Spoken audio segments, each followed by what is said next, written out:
Here's how to create this amazing looking effect in Photoshop.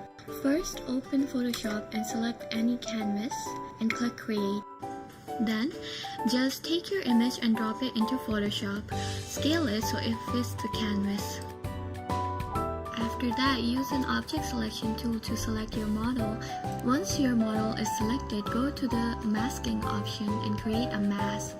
Drag and drop another image that you're going to be using to create this effect. Scale or adjust the image to where you would likely want it to be. Another option for this is to lower down the opacity so you can clearly see where the image would end up. Once you found a position you liked, go ahead and turn the opacity back to 100 and go back to the mask option and create a mask for this layer as well. While you're here, you're gonna want to go ahead and also create a clipping mask. On this layer, you're gonna choose brush and make sure the color is black. You're gonna use that brush to make the model's face visible. Now that my model's face is visible, I'm gonna go to the adjustment layer and pick a solid color, and I'm gonna make the color white for now. Drag this layer underneath your model, and after that, double click on it and select the lightest color from your image. Just like before, select the layer mask of the model.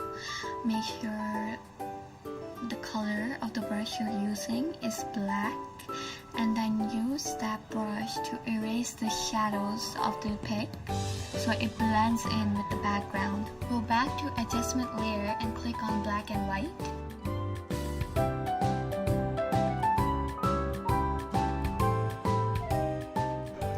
Create a solid color layer and choose the color of the background if what color you already have isn't to your liking. After you're done with that, go to the layer option and select lighten and then turn the opacity down. Now I'm just going to add in some birds, and I'm going to make the birds black and white as well so they fit our aesthetic. Press Ctrl, Alt and E on your keyboard to create a merged layer. Now convert this layer into a smart object. After that, go to filters and select camera raw filter.